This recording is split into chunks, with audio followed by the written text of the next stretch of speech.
Pagi dimulai dengan cara yang sama, seperti ratusan pagi sebelumnya.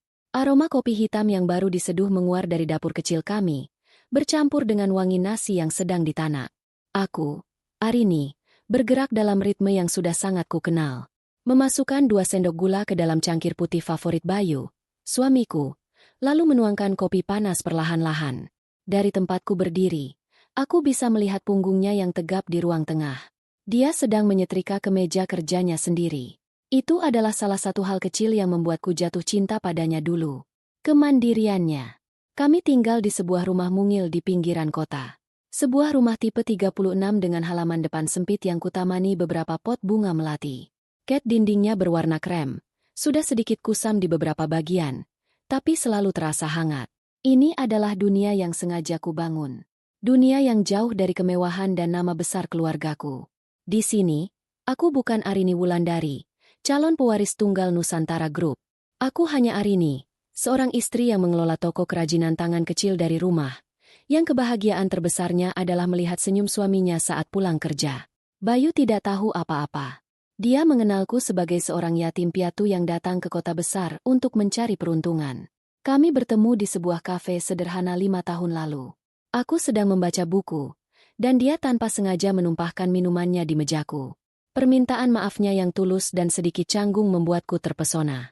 Kami mengobrol, bertukar nomor telepon, dan sisanya adalah sejarah.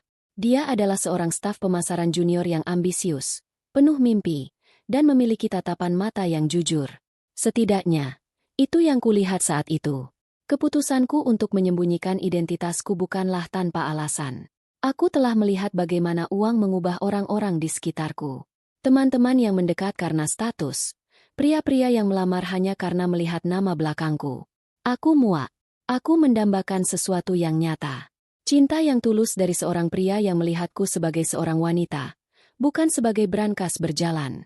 Ayahku, meski awalnya berat hati, akhirnya menyetujui rencanaku. Anggap ini sebagai caramu menemukan berlian di antara bebatuan, Rini. Pesannya waktu itu. Tapi ingat, tidak semua yang berkilau itu berlian. Dan Bayu, bagiku, tampak seperti berlian itu. Dia pekerja keras. Dia tidak pernah mengeluh tentang kondisi keuangan kami yang pas-pasan. Dia bahkan sering membantuku membereskan rumah tanpa diminta. Kami membangun mimpi bersama. Menabung sedikit demi sedikit untuk merenovasi dapur, atau berhayal tentang liburan ke pantai suatu saat nanti. Kebahagiaan kami terjalin dari hal-hal kecil.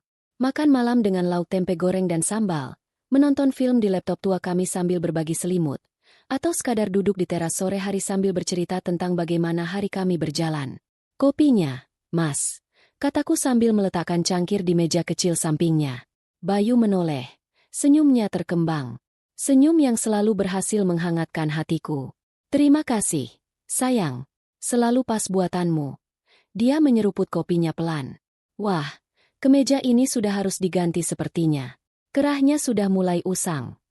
Aku mengamati kemeja biru langit yang sedang disetrikanya. Memang benar, warnanya sudah sedikit pudar. Nanti kalau ada rezeki lebih kita beli yang baru ya, Mas? Dia mengangguk. Matanya kembali fokus pada pekerjaannya. Pasti. Sebentar lagi, sayang. Sebentar lagi hidup kita akan berubah. Aku terdiam sejenak. Kalimat itu sudah sering kudengar beberapa minggu terakhir. Bayu sedang dalam proses seleksi untuk posisi direktur pemasaran di kantornya, Nusantara Group, perusahaan milik keluargaku sendiri. Ironisnya, tentu saja, tidak ada seorang pun di sana yang tahu bahwa istri dari seorang Bayu Aditama adalah pemilik masa depan perusahaan itu. Aku mendapatkan semua informasi dari laporan rahasia yang dikirimkan pengacaraku setiap bulan. Aku tahu Bayu adalah kandidat terkuat. Kinerjanya memang bagus. Dan aku tidak pernah ikut campur sama sekali. Aku ingin dia berhasil karena usahanya sendiri. Namun, di balik dukunganku, ada secuil kekhawatiran yang mulai tumbuh. Ini akan menjadi ujian terbesar bagi pernikahan kami, bagi karakter Bayu. Ujian terakhir untuk memastikan apakah dia benar-benar berlian yang selama ini kuyakini. Kekuasaan dan uang adalah penguji karakter yang paling kejam. Aku pernah melihatnya menghancurkan orang-orang yang jauh lebih kuat dari Bayu. Doakan aku ya, Rin. Hari ini pengumuman finalnya, katanya sambil mengenakan kemeja yang sudah rapi. Aku mendekat, membenarkan posisi dasinya. Pasti, Mas. Aku selalu berdoa yang terbaik untukmu. Apapun hasilnya, kamu tetap suamiku, kebanggaanku. Dia memelukku erat. Kamu memang istri terbaik. Setelah aku jadi direktur nanti, kamu tidak perlu lagi repot-repot jualan kerajinan tangan. Kamu bisa santai di rumah, melakukan perawatan, ikut arisan ibu-ibu pejabat. Hidup kita akan nyaman. Ada sesuatu dalam nada bicaranya yang membuatku kurang nyaman. Sebuah penekanan pada kata pejabat, dan nyaman, yang terdengar asing. Selama ini, dia tidak pernah menganggap usahaku sebagai sesuatu yang merepotkan. Dia selalu bilang bangga karena aku mandiri. Tapi aku menepis perasaan itu. Mungkin dia hanya terlalu bersemangat. Setelah Bayu berangkat, aku duduk di meja makan yang terasa lengang, memandang sekeliling rumah kami. Setiap sudutnya menyimpan kenangan. Foto pernikahan kami di dinding, di mana kami berdua tersenyum begitu lebar dengan pakaian sewaan yang sederhana. Rak buku kecil yang kami buat bersama dari kayu bekas. Pot-pot bunga di halaman yang kami tanam saat pertama kali pindah ke sini. Ini adalah surga sederhanaku. Surga yang kubangun di atas kebohongan besar. Dan hari ini, aku merasa seolah-olah surga ini sedang berada di ambang ujian. Aku mengirim pesan singkat kepada pengacaraku, Pak Tirtayasa. Pak, tolong pantau pengumuman direksi hari ini. Berikan saya laporannya secepat mungkin, tapi jangan lakukan intervensi apapun. Balasannya datang beberapa detik kemudian. Baik, Bu Arini.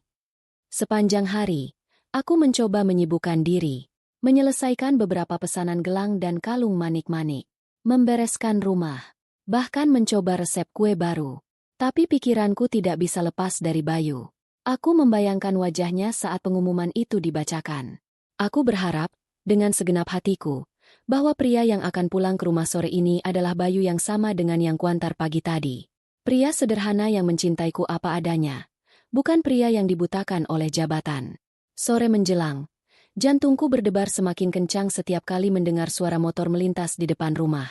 Aku sudah menyiapkan makanan kesukaannya, sayur asem dan ikan asin pedas. Makanan yang selalu membuatnya makan dengan lahap. Aku ingin semuanya terasa normal, seperti hari-hari biasa. Akhirnya, sekitar pukul 6 sore, suara motor yang sangat kukenal berhenti di depan gerbang.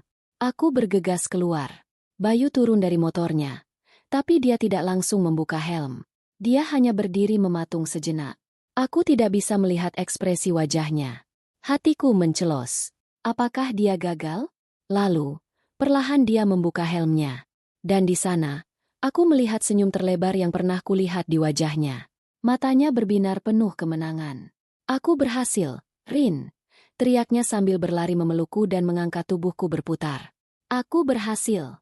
Aku direktur pemasaran yang baru. Aku ikut tertawa, membiarkan diriku larut dalam kebahagiaannya. Rasa legaku begitu besar. Dia berhasil. Semua kerja kerasnya terbayar. Aku memeluknya erat. Selamat, Mas. Aku bangga sekali sama kamu. Malam itu kami merayakannya. Bukan di restoran mewah, tapi di rumah kami. Dengan sayur asem dan ikan asin. Bayu makan dengan lahap. Lebih lahap dari biasanya.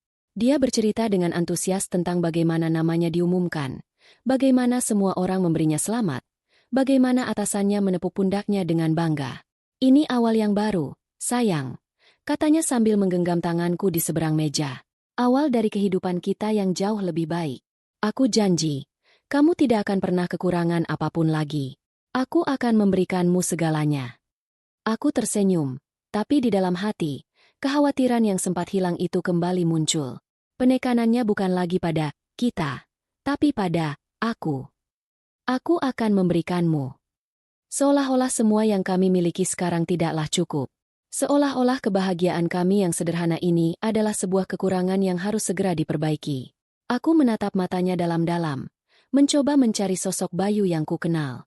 Pria yang pernah berkata bahwa kebahagiaan terbesar baginya adalah secangkir kopi buatanku di pagi hari. Aku masih melihatnya di sana, tapi ada kilau lain di matanya.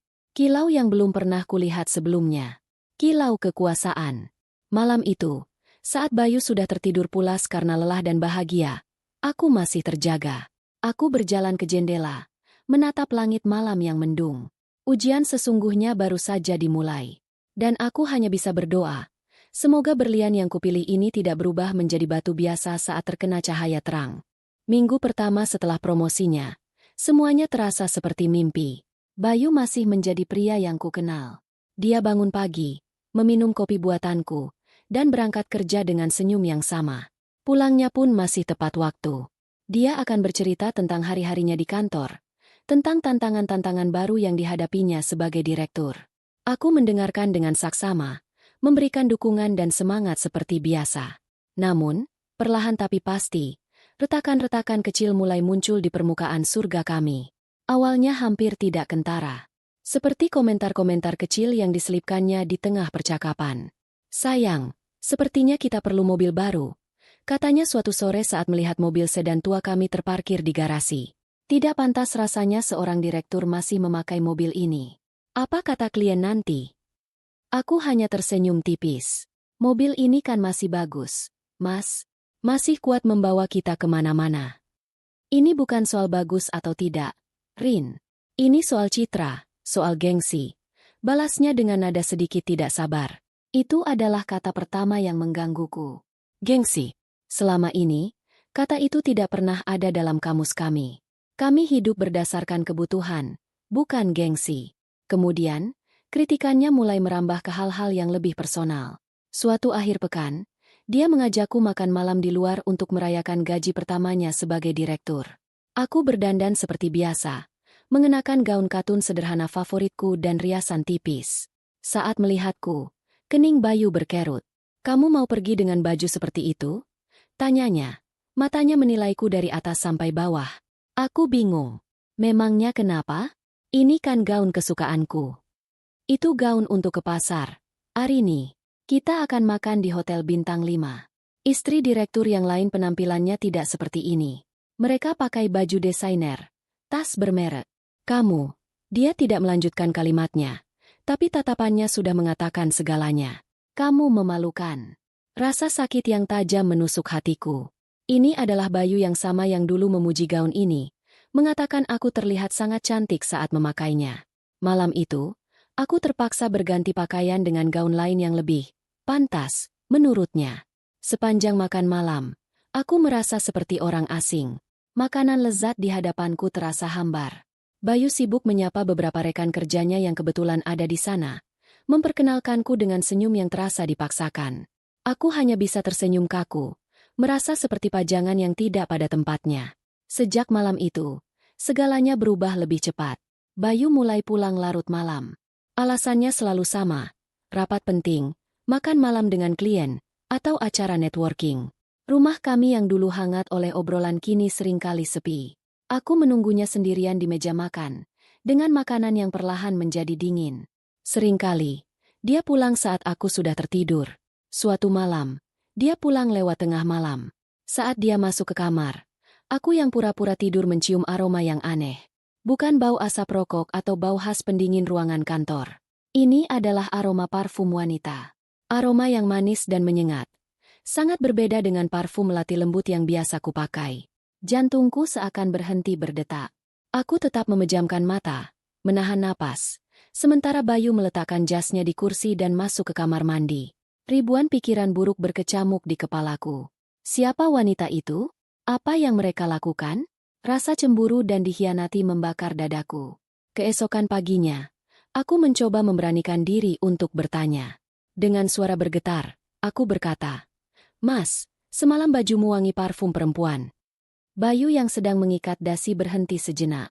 Dia menatapku dari pantulan cermin dengan tatapan dingin. "Lalu kenapa?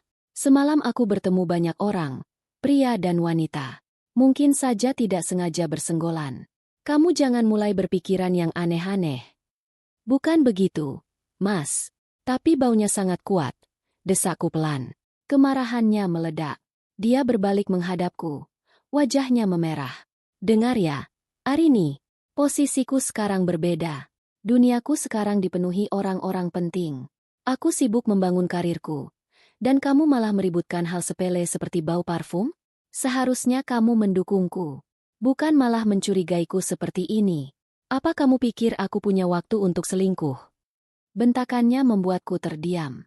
Aku merasa kecil dan bodoh. Caranya memutarbalikkan fakta, membuatku seolah-olah menjadi pihak yang bersalah, benar-benar menyakitkan. Dia menuduhku tidak mendukung, padahal yang kulakukan selama ini hanyalah mendukungnya. Maaf, Mas. Hanya itu kata yang bisa keluar dari bibirku. Dia mendengus, mengambil tas kerjanya, dan pergi begitu saja tanpa sarapan, tanpa kecupan di kening seperti yang biasa dilakukannya. Pintu depan dibanting cukup keras, meninggalkan keheningan yang memekakan di dalam rumah. Aku terduduk di tepi ranjang. Air mataku akhirnya tumpah. Ini bukan lagi retakan kecil. Ini adalah sebuah jurang yang mulai menganga di antara kami. Pria yang membentakku tadi bukanlah Bayu yang kukenal. Dia adalah orang asing yang sombong dan egois. Ujianku menunjukkan hasil yang paling kutakutkan. Bayu gagal. Dia tenggelam dalam pesona kekuasaan. Dia membiarkan jabatannya menelannya hidup-hidup, mengubahnya menjadi monster yang tidak lagi kukenali. Hari-hari berikutnya terasa semakin berat. Dia benar-benar membeli mobil baru yang mewah tanpa membicarakannya denganku. Mobil itu terparkir di garasi, membuat mobil tua kami terlihat semakin menyedihkan. Dia juga merenovasi ruang kerja di rumah, mengganti semua perabotan kayu sederhana buatan kami dengan perabotan kulit yang mahal dan megah. Dia menciptakan istananya sendiri di dalam rumah kami. Dia semakin jarang berbicara denganku. Komunikasi kami terbatas pada hal-hal fungsional. Bajuku sudah disetrika? Nanti malam aku pulang telat. Tolong buatkan kopi. Tidak ada lagi cerita. Tidak ada lagi tawa. Puncaknya adalah saat acara tahunan perusahaan diadakan. Sebagai direktur, Bayu wajib datang dan membawa pasangan. Dengan berat hati, dia mengajakku. Dengar. Tolong jangan buat aku malu malam ini. Pesannya saat kami dalam perjalanan. Berpakaian yang benar. Jangan banyak bicara kalau tidak perlu. Cukup tersenyum saja. Setiap kata-katanya bagai belati yang mengiris hatiku. Aku, istrinya, dianggap sebagai sebuah potensi aib. Di acara itu, aku benar-benar merasakan bagaimana menjadi orang asing di samping suamiku sendiri. Dia sibuk berbaur, tertawa dengan rekan-rekannya. Sementara aku ditinggal sendirian di sudut ruangan. Aku melihatnya berbincang akrab dengan seorang wanita.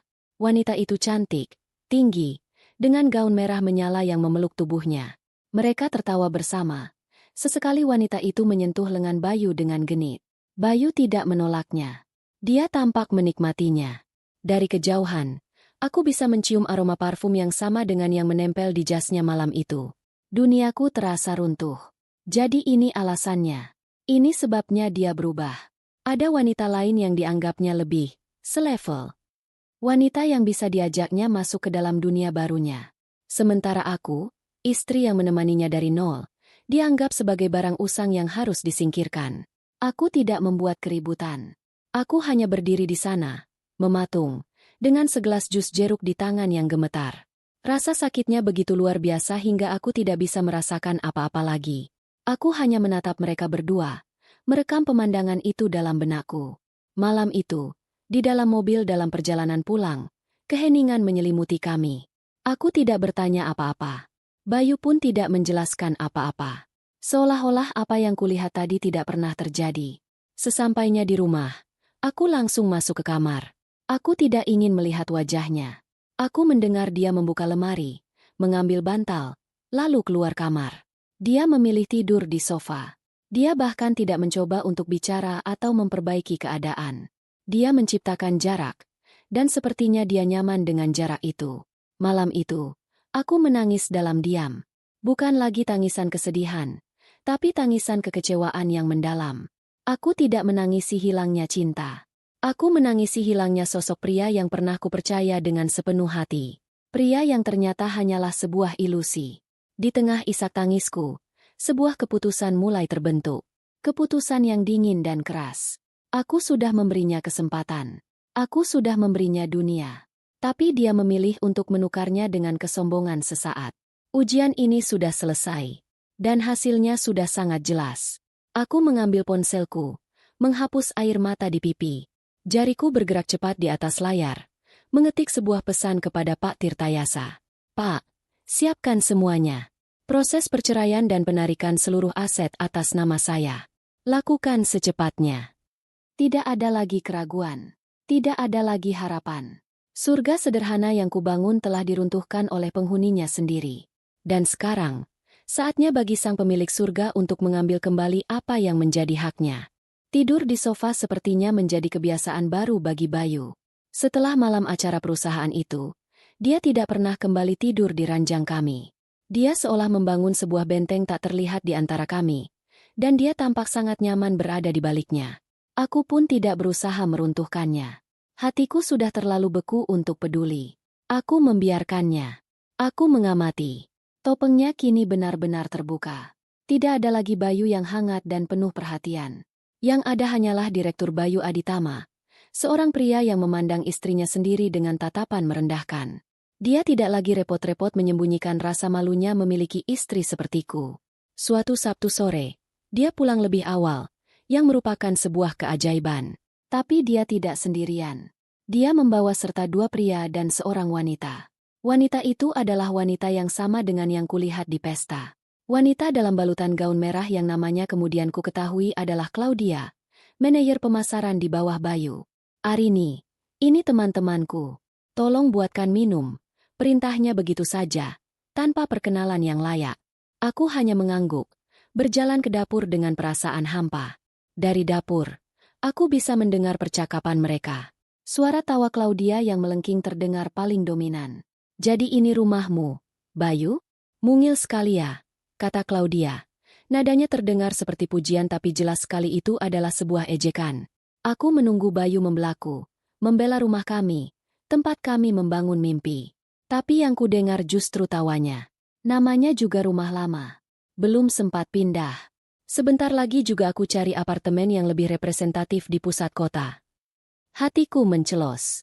Dia berbicara tentang rumah kami seolah itu adalah sebuah tempat singgah yang memalukan. Aku membawa nampan berisi 4 gelas es jeruk ke ruang tamu. Saat aku meletakkannya di meja, mata Claudia menelusuri penampilanku. Aku hanya mengenakan kaos oblong dan celana panjang rumahan. "Ini istrimu?" tanyanya langsung pada Bayu, seolah aku tidak ada di sana. "Sederhana sekali, ya." Lagi-lagi, Bayu hanya tertawa. Dia memang orang rumahan. Orang rumahan, di mulutnya terdengar seperti sebuah diagnosis penyakit, bukan sebuah deskripsi. Aku merasa seperti pajangan usang di museum milikku sendiri. Aku memutuskan untuk tidak tinggal dan menjadi bahan tontonan mereka. "Permisi, saya mau ke belakang," kataku pelan, lalu berjalan menuju kamarku. Di dalam kamar, aku tidak menangis. Aku duduk di tepi ranjang, mengepalkan tangan. Rasa sakit itu telah berubah menjadi sesuatu yang lain. Sebuah kemarahan yang dingin dan terfokus. Dia tidak hanya menghinaku. Dia telah menginjak-injak semua kenangan yang kami bangun bersama di rumah ini. Dia membawa wanita lain ke rumah kami dan membiarkannya menertawakan hidup kami. Ini sudah lebih dari cukup. Aku mengambil ponsel dan menelepon Pak Tirtayasa. "Selamat sore, Bu Arini." Sapanya dengan nada hormat seperti biasa. "Sore, Pak. Saya mau menanyakan perkembangan permintaan saya tempo hari," kataku dengan suara yang kuusahakan tetap tenang, meskipun di luar kamarku suara tawa mereka masih terdengar. "Semua draft dokumen sudah siap, Bu. Surat gugatan cerai, surat kuasa penarikan aset, daftar inventaris barang bergerak dan tidak bergerak atas nama Ibu. Semuanya hanya menunggu persetujuan dan tanda tangan Ibu." "Bagus," kataku. "Saya ingin semuanya dieksekusi secepat mungkin setelah saya memberi aba-aba." "Baik, Bu.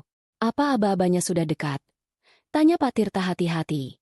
Aku menarik napas panjang, mendengarkan tawa suamiku yang bercampur dengan tawa wanita lain di ruang tamuku sendiri. "Sangat dekat, Pak. Mungkin dalam beberapa hari ke depan. Pastikan tim Bapak siap bergerak." Setelah telepon ditutup, aku merasa sedikit lebih lega. Ada sebuah kekuatan yang aneh dalam membuat rencana. Mengetahui bahwa aku memegang kendali penuh atas situasi ini, meskipun Bayu mengira dialah rajanya. Dia boleh saja menikmati tahta sementaranya, tapi dia tidak sadar bahwa istananya dibangun di atas tanah milikku, dan aku bisa meruntuhkannya kapan saja aku mau. Sikap Bayu semakin menjadi-jadi. Dia mulai secara terbuka membandingkanku dengan Claudia. "Kamu lihat Claudia tadi? Dia pintar, wawasannya luas. Bicaranya nyambung kalau soal bisnis. Tidak sepertimu, yang dibicarakan hanya soal harga cabai di pasar. Katanya malam itu setelah teman-temannya pulang. Aku hanya diam. Aku lelah berdebat dengannya. Tidak ada gunanya berbicara dengan tembok kesombongan. Kenapa kamu diam saja? Aku sedang bicara denganmu. Bentaknya. Aku menatapnya. Mataku terasa kosong. Memang apa yang harus aku katakan, Mas? Kalau menurutmu dia lebih baik. Lalu kenapa? Dia tampak terkejut dengan jawabanku yang datar. Mungkin dia mengharapkan aku marah atau cemburu. Ya setidaknya kamu belajar. Perbaiki penampilanmu. Perluas pergaulanmu. Jangan hanya berkutat di rumah dengan kerajinan tanganmu yang tidak jelas itu. Kerajinan tangan yang tidak jelas. Usaha kecil yang dulu dia puji sebagai bukti kemandirianku. Usaha yang sedikit banyak membantu kami membayar tagihan saat gajinya belum seberapa. Kini, usaha itu menjadi sesuatu yang memalukan di matanya. Hari-hari berlalu dalam keheningan yang dingin. Aku menjalani peranku sebagai istri seolah tidak terjadi apa-apa. Aku masih membuatkannya kopi di pagi hari, masih menyiapkan pakaian kerjanya, masih memasak untuknya meskipun seringkali makanan itu tidak disentuhnya. Aku melakukan semuanya bukan lagi karena cinta, tapi karena aku sedang menunggu momen yang tepat. Aku seperti seorang jenderal yang dengan tenang mengamati medan perang sebelum memberikan perintah untuk menyerang. Aku juga mulai melakukan persiapan pribadiku. Aku menghubungi beberapa orang kepercayaanku di perusahaan. Memastikan semua data dan laporan keuangan terbaru sudah ada di tanganku. Aku mempelajari setiap detail proyek yang sedang ditangani Bayu. Aku harus memastikan saat aku mengambil alih nanti, transisinya akan berjalan mulus. Ironisnya, kesibukan baru Bayu membuatnya lengah. Dia terlalu sibuk menikmati statusnya hingga tidak menyadari bahwa fondasi di bawah kakinya sedang aku grogoti secara perlahan. Suatu hari, aku tidak sengaja menemukan sebuah kotak beludru kecil di dalam laci meja kerjanya. Jantungku berdebar sedikit saat membukanya. Di dalamnya ada sebuah kalung berlian yang indah. Untuk sesaat, sebersit harapan bodoh muncul. Apakah ini untukku? Mungkin permintaan maafnya? Harapan itu langsung hancur saat aku melihat ada secari kertas kecil di dalamnya. Sebuah catatan dari toko perhiasan. Di sana tertera sebuah nama. Untuk Claudia A. Aku menutup kotak itu kembali. Tidak ada rasa sakit. Tidak ada air mata. Yang ada hanyalah konfirmasi terakhir yang kubutuhkan. Aku meletakkan kotak itu kembali persis di tempatnya. Biarlah dia memberikan hadiah itu. Biarlah dia merasa di atas angin. Sebentar lagi, semua itu tidak akan ada artinya. Aku berjalan keluar rumah. Duduk di teras sambil memandangi pot bunga melatiku yang sedang mekar. Wanginya menenangkan. Ini adalah duniaku yang sebenarnya. Dunia yang tenang dan jujur. Dunia yang akan segera aku rebut kembali. Topeng Bayu mungkin sudah terbuka, menunjukkan wajah aslinya yang penuh kesombongan. Tapi dia lupa, aku juga mengenakan topeng selama ini. Topeng istri sederhana yang penurut. Dan sebentar lagi, saat topengku terbuka, dia akan melihat siapa sebenarnya ratu di kerajaan yang dia pikir telah dia taklukkan ini. Pemicunya adalah hal yang sangat sepele. Sebuah kemeja. Bukan sembarang kemeja. Tentu saja. Itu adalah kemeja sutra berwarna gading seharga jutaan rupiah yang baru dibeli Bayu. Salah satu dari sekian banyak barang mewah yang mulai memenuhi lemari kami. Saat mencuci, aku tidak sengaja mencampurnya dengan pakaian lain yang sedikit luntur, meninggalkan noda samar kebiruan di bagian kerahnya. Aku menyadarinya saat sedang menyetrika. Hatiku langsung tenggelam. Bukan karena takut pada kemarahannya, tapi karena aku tahu, ini akan menjadi momennya. Momen yang dia cari-cari untuk meledakkan semua ketidakpuasannya. Dan benar saja. Malam itu, saat dia pulang, dia langsung mencari kemeja itu untuk dipakai ke sebuah acara penting besok. Aku melihatnya mengeluarkan kemeja itu dari lemari, mengamatinya, lalu wajahnya mengeras. Arini, panggilnya dengan suara berat dan dingin dari dalam kamar. Aku berjalan masuk dengan langkah yang kuusahakan tetap tenang. Aku menemukannya berdiri memegang kemeja itu. Tatapannya menusukku tajam. Bisa kau jelaskan ini apa? Desisnya, menunjukkan noda di kerah kemeja itu. Maaf, Mas. Aku tidak sengaja. Mungkin luntur dari pakaian lain. Jawabku pelan. Dia tertawa. Tawa yang kering dan penuh penghinaan. Tidak sengaja? Kamu tahu berapa harga kemeja ini? Ini lebih mahal dari seluruh penghasilan jualan manik-manikmu dalam sebulan. Bagaimana bisa kamu seceroboh ini? Aku hanya diam, menunduk menatap lantai. Aku tidak ingin memberinya kepuasan melihatku terpancing. Jawab, Arini, apa begini caramu mengurus suami? Merusak barang-barang mahal? Atau kamu sengaja melakukannya? Kamu cemburu karena aku sekarang bisa membeli barang-barang yang tidak pernah bisa kita impikan sebelumnya. Tuduhannya begitu konyol hingga aku hampir tertawa. Tapi aku menahannya. Aku hanya menarik napas. Aku sudah bilang, aku tidak sengaja. Alasan, kamu itu memang tidak pernah bisa diajak maju. Aku sudah berusaha mengangkat derajatmu, tapi kamu tetap saja berpikir seperti orang susah. Caramu berpakaian, caramu bicara, bahkan caramu mencuci baju pun kampungan. Caci makinya terus mengalir. Setiap kata terasa seperti cambukan. Tapi anehnya, aku tidak merasakan sakit lagi. Aku hanya merasa lelah. Lelah dengan semua sandiwara ini. Sudah bicaranya? Tanyaku dengan suara datar. Mengangkat wajahku untuk menatap matanya. Dia terkejut. Dia tidak menyangka aku akan memotongnya. Apa katamu? Ayo kita makan malam dulu. Makanannya sudah dingin, kataku. Lalu berbalik dan berjalan keluar dari kamar menuju meja makan. Dia mengikutiku dengan langkah marah. Dia duduk di kursi di hadapanku dengan kasar. Di atas meja, tersaji makanan yang kumasak dengan susah payah. Sup iga kesukaannya dan beberapa lauk pendamping. Dia tidak menyentuhnya sama sekali. Kami duduk dalam keheningan yang menegangkan selama beberapa menit. Hanya ada suara denting sendokku yang menyentuh piring. Aku makan dengan tenang, seolah pertengkaran hebat barusan tidak pernah terjadi. Ketenanganku ini sepertinya justru semakin menyulut amarahnya. Aku tidak habis pikir. Akhirnya dia memulai lagi. Nadanya lebih dingin dan menusuk dari sebelumnya. Bagaimana dulu aku bisa menikah dengan wanita sepertimu?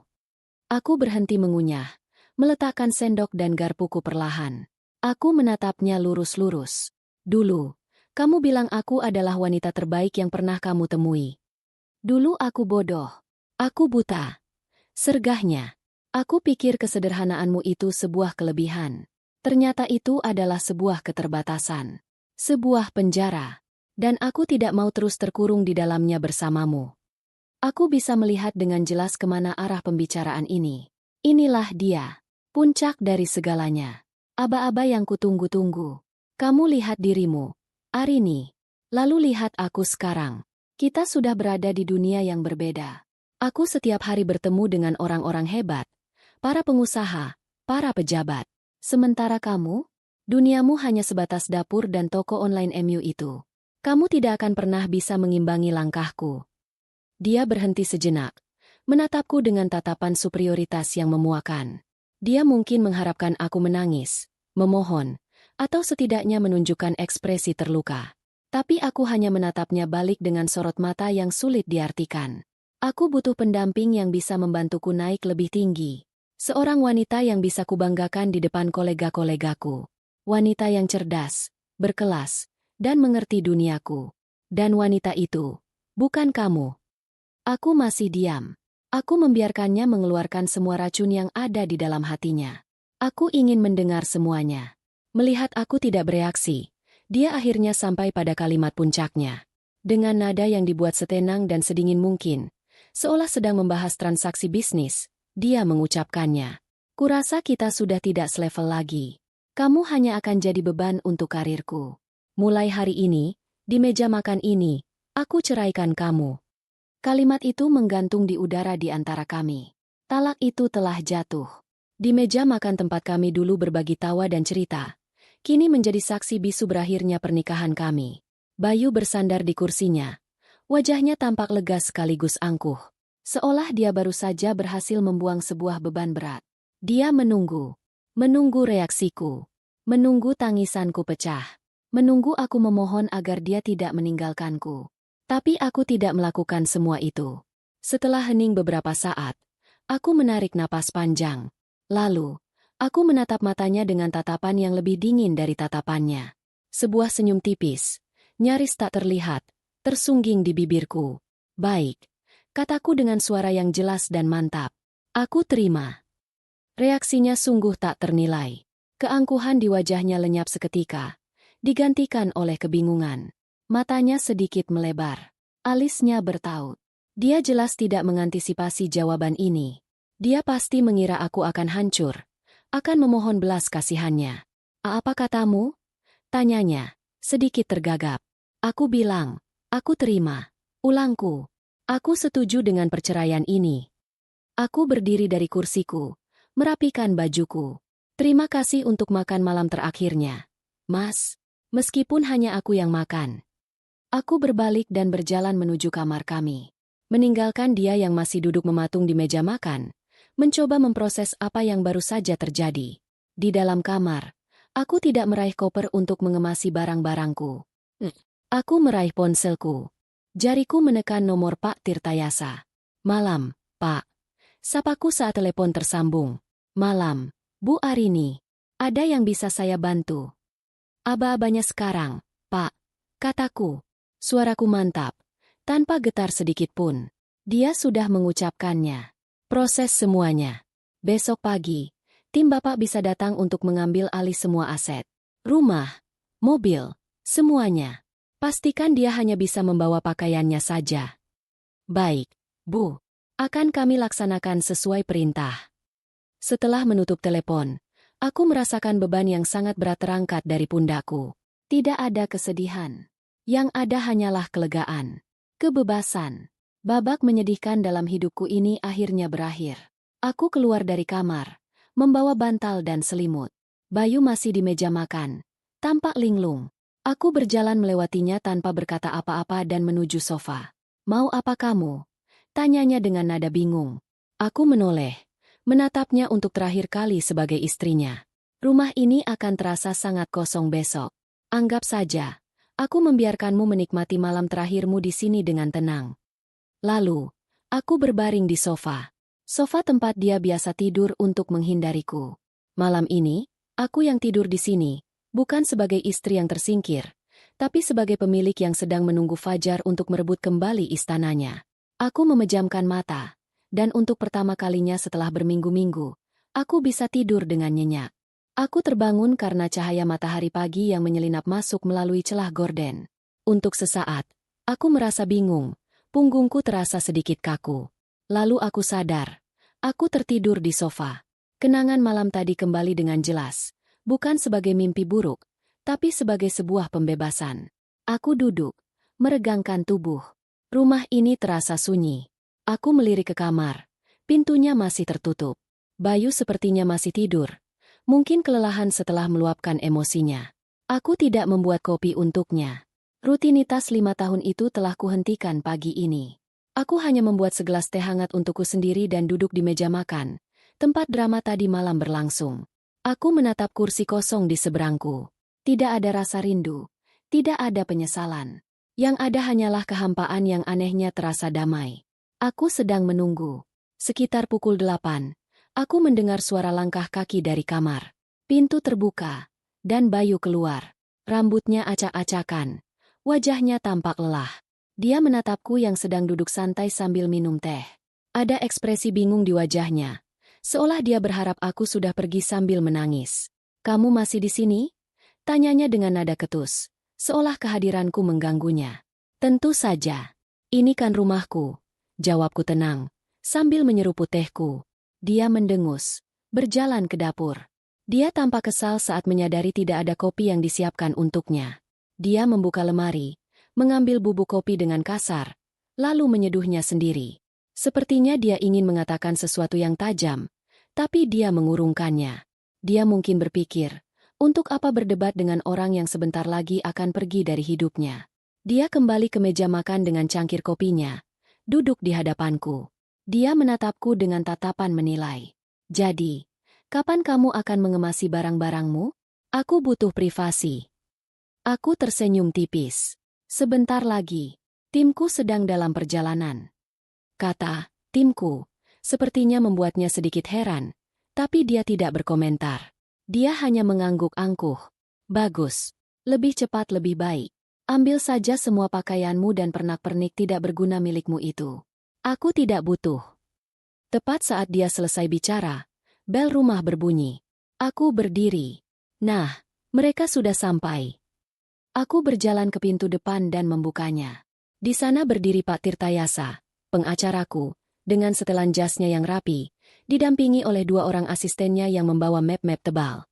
Di belakang mereka, di pinggir jalan, 2 buah truk pindahan berukuran besar sedang parkir, dan beberapa orang berseragam sudah siap bekerja. Bayu, yang penasaran, berjalan mendekat ke pintu. Wajahnya langsung berubah saat melihat pemandangan itu. Dari angkuh menjadi bingung total. Siapa mereka? Tanyanya, menunjuk Pak Tirta dan rombongannya. Pak Tirtayasa melangkah masuk, mengulurkan tangannya pada Bayu, yang tentu saja tidak disambut. Selamat pagi, Pak Bayu. Saya Tirtayasa, kuasa hukum dari Ibu Arini. Kuasa hukum? Ulang Bayu. Matanya melirik dari Pak Tirta ke arahku, lalu ke arah truk di luar. Apa-apaan ini? Kamu mau pindahan sampai menyewa pengacara dan 2 truk? Dia tertawa mengejek. Memangnya barangmu sebanyak apa? Aku tidak menjawab. Aku hanya memberi isyarat pada Pak Tirta untuk melanjutkan. Pak Bayu, ujar Pak Tirta dengan nada yang tenang dan profesional.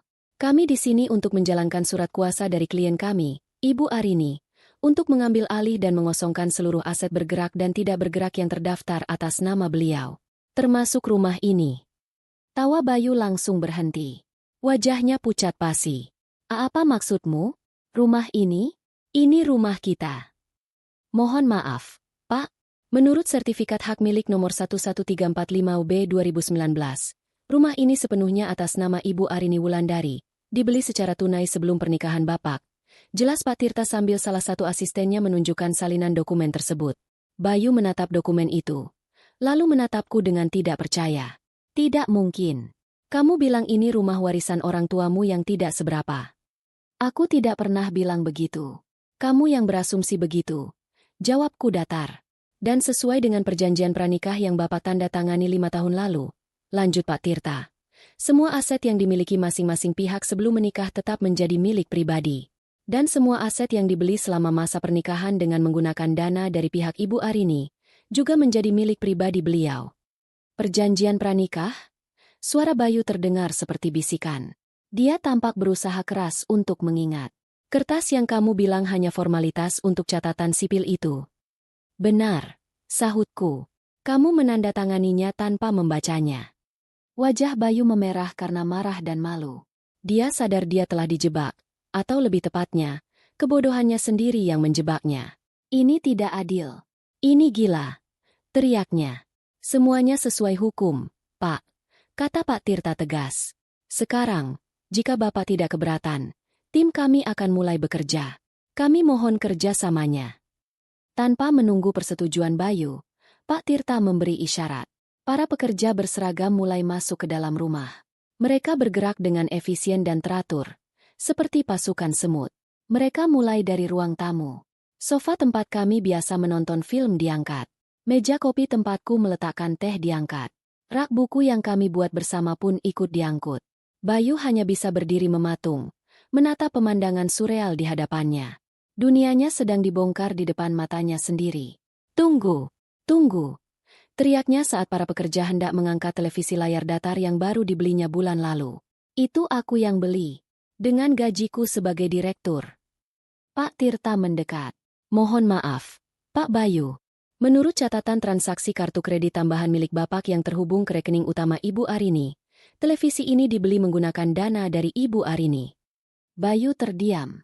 Memang benar, dia begitu bangga memiliki kartu kredit platinum pertamanya, tanpa menyadari bahwa itu hanyalah kartu tambahan yang semua tagihannya dibayar lunas oleh rekeningku setiap akhir bulan. Rekening yang tidak pernah dia tahu keberadaannya. Kemarahan Bayu meledak. Dia menatapku dengan mata nyalang. Jadi ini rencanamu? Selama ini kamu menipuku? Kamu sengaja membuatku terlihat seperti orang bodoh. Aku tidak menipumu, Bayu, kataku dingin. Aku hanya memberimu tali. Kamu sendiri yang memilih untuk menggantung dirimu dengan tali itu. Aku memberimu kesempatan untuk menjadi pria yang tulus, tapi kamu memilih menjadi pria yang sombong. Ini konsekuensinya. Para pekerja terus bergerak. Mereka masuk ke kamar tidur. Ranjang kami, lemari pakaian, meja rias, semuanya dikeluarkan. Lalu mereka menuju dapur. Meja makan tempat dia menjatuhkan talaknya tadi malam diangkat. Kulkas, kompor, microwave, semuanya. Rumah itu perlahan menjadi cangkang yang kosong. Pemandangan yang paling menyakitkan baginya mungkin adalah saat mobil sport mewah yang terparkir di garasi dihidupkan mesinnya oleh salah satu orang suruhan Pak Tirta dan dibawa pergi. Mobil yang menjadi simbol status dan kesombongannya. "Jangan! Itu mobilku!" raungnya, mencoba mengejar, tapi dihalangi dengan sopan oleh asisten Pak Tirta. Mobil itu juga dibeli atas nama perusahaan induk milik Ibu Arini, Pak. Tercatat sebagai aset perusahaan. Jelas Pak Tirta sabar. Akhirnya, yang tersisa di dalam rumah itu hanyalah Bayu sendiri dan sebuah koper yang sudah disiapkan oleh salah satu asistenku. Isinya adalah semua pakaian dan barang-barang pribadinya. Tidak lebih, tidak kurang. Rumah mungil yang dulu hangat itu kini terasa seperti gua yang dingin dan bergaung. Setiap langkah kaki menggema di ruangan kosong. Bayu berdiri di tengah ruang tamu yang lompong, menatap sekeliling dengan tatapan kosong. Kemarahan di wajahnya telah hilang, digantikan oleh keputusasaan dan kebingungan total. Aku berjalan mendekatinya untuk terakhir kali. "Aku sudah bilang, rumah ini akan terasa sangat kosong hari ini." Dia menatapku. Matanya yang dulu penuh keangkuhan kini dipenuhi ketakutan. "Siapa kamu sebenarnya? Arini? Siapa kamu?" Aku tidak menjawab pertanyaannya. Aku hanya meletakkan sebuah kunci di tangannya. "Ini kunci mobil sedan tua kita. Aku tidak membutuhkannya lagi. Anggap saja itu pesangon dariku. Sisanya, pengacaraku yang akan mengurus." Setelah itu, aku berbalik badan dan berjalan keluar dari rumah itu tanpa menoleh lagi. Aku masuk ke dalam sebuah mobil sedan hitam yang sudah menungguku, dikemudikan oleh salah satu staf Pak Tirta. Saat mobil melaju, aku bisa melihat dari kaca spion, Bayu berdiri di ambang pintu rumah yang kosong, mematung seperti patung yang hancur. Dia kalah telak. Dan dia bahkan tidak tahu kenapa. Hening. Itulah satu-satunya hal yang tersisa. Hening yang memekakan telinga, yang mengisi setiap sudut rumah yang kini hanyalah sebuah kotak kosong. Bayu berdiri di tengah ruang tamu, merasakan dinginnya lantai keramik di telapak kakinya. Gema dari suara pintu yang ditutup Arini masih terngiang di telinganya. Dia menatap tangannya yang menggenggam kunci mobil tua. Rasanya ringan, tidak sepadan dengan semua yang telah hilang. Pikirannya berputar, mencoba menyusun kepingan-kepingan teka-teki yang mustahil. Arini, istrinya, wanita sederhana penjual kerajinan tangan. Bagaimana mungkin dia bisa melakukan semua ini? Pengacara, tim, 2 truk besar, aset atas namanya, perjanjian pranikah? Itu semua terdengar seperti plot dalam sebuah film, bukan sesuatu yang terjadi dalam kehidupan nyata. Dia berjalan mondar-mandir di ruangan kosong. Langkah kakinya terdengar aneh dan keras. Tidak, ini tidak mungkin. Pasti ada penjelasan lain. Egonya menolak untuk menerima kenyataan bahwa wanita yang telah dia campakkan dengan begitu mudah ternyata memiliki kekuatan sebesar ini. Sebuah ide muncul di benaknya. Satu-satunya penjelasan yang masuk akal bagi logikanya yang sempit. Arini pasti punya selingkuhan. Ya, itu dia. Pasti ada seorang pria kaya raya di belakangnya. Seorang om-om yang membiayai semua ini. Itu menjelaskan semuanya. Pengacara mahal, tim yang profesional. Arini hanya bonekanya. Pikiran itu sedikit menenangkannya. Bukan karena situasinya membaik, tapi karena itu mengembalikan posisinya sebagai korban. Dia dikhianati. Arini, wanita yang terlihat lugu itu, ternyata berselingkuh di belakangnya demi harta. Dia merasa jijik, tapi di saat yang sama, dia merasa superior kembali. Dia, Direktur Bayu Aditama, telah ditipu oleh wanita murahan. Dia meraih ponselnya, mencoba menelepon Arini. Ingin memakinya, menuduhnya, menuntut penjelasan. Tapi panggilannya langsung dialihkan. Nomornya diblokir. Kemarahannya kembali memuncak. Dia membanting ponselnya ke lantai. Tapi tidak ada suara pecahan yang memuaskan. Hanya bunyi benturan pelan di lantai yang kosong, membuat tindakannya terlihat menyedihkan. Dia harus pergi kerja. Dia tidak boleh terlihat hancur. Citranya sebagai direktur baru yang sukses harus tetap terjaga. Dia mengambil koper pakaiannya dan berjalan keluar dari rumah kosong itu. Dia menatap mobil sedan tua yang terparkir di pinggir jalan. Kunci di tangannya terasa seperti sebuah penghinaan. Kemarin dia mengendarai mobil sport Eropa. Hari ini dia harus kembali mengendarai rongsokan ini. Dengan berat hati, dia masuk ke dalam mobil tua itu. Bau interiornya yang khas, yang dulu terasa nyaman, kini terasa seperti bau kegagalan.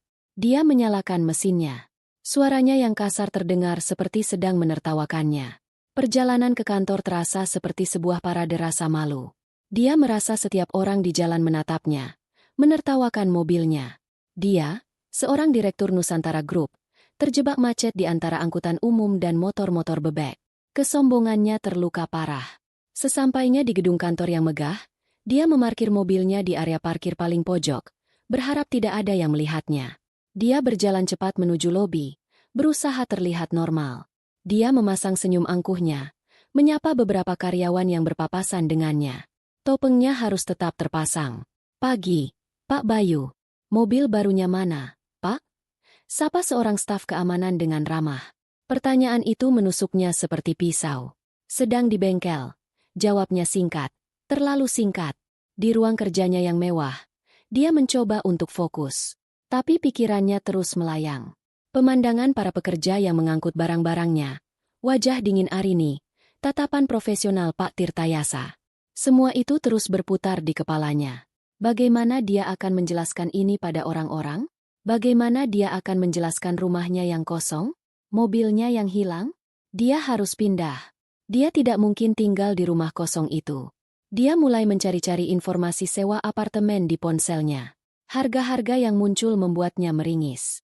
Dengan gajinya sebagai direktur, dia memang mampu. Tapi tanpa dukungan finansial dari Arini yang selama ini tidak disadarinya, gaya hidup mewah yang baru dinikmatinya akan sangat sulit dipertahankan. Dia baru sadar, sebagian besar pengeluarannya selama ini ditutupi oleh kartu kredit tambahan, itu. Ponselnya berdering. Nama Claudia muncul di layar. Untuk sesaat, dia ragu untuk menjawab. Suara ceria Claudia terasa tidak cocok dengan suasana hatinya yang kelam. Tapi dia harus menjawabnya, untuk menjaga citranya. Halo, sayang. Sapa Claudia dengan nada manja. Hai, jawab Bayu, berusaha terdengar normal. Malam ini jadikan? Kita coba restoran Jepang yang baru buka itu. Aku sudah reservasi tempat. Bayu menelan ludah. Restoran Jepang yang dimaksud Claudia adalah salah satu restoran termahal di kota. Makan malam di sana bisa menghabiskan setengah dari gaji bulanannya sebagai staf biasa dulu. Tentu jadi. Jawabnya, suaranya sedikit bergetar. Dia tidak bisa menolak. Menolak berarti menunjukkan kelemahan. Kamu baik-baik saja? Suaramu terdengar aneh. Tanya Claudia. Kepekaannya ternyata cukup tajam. Tidak apa-apa. Hanya sedikit lelah. Banyak pekerjaan. Bohongnya. Nanti malam aku jemput. Setelah menutup telepon, dia bersandar di kursinya, memijat pelipisnya. Kebohongan. Hidupnya sekarang akan dipenuhi dengan kebohongan.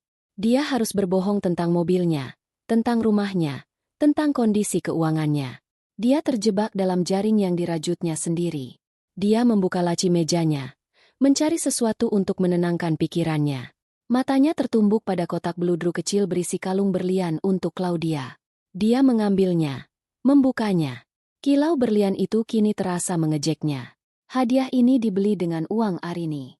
Semua kemewahan yang dia pamerkan pada Claudia, semuanya berasal dari wanita yang telah dia hina dan campakan.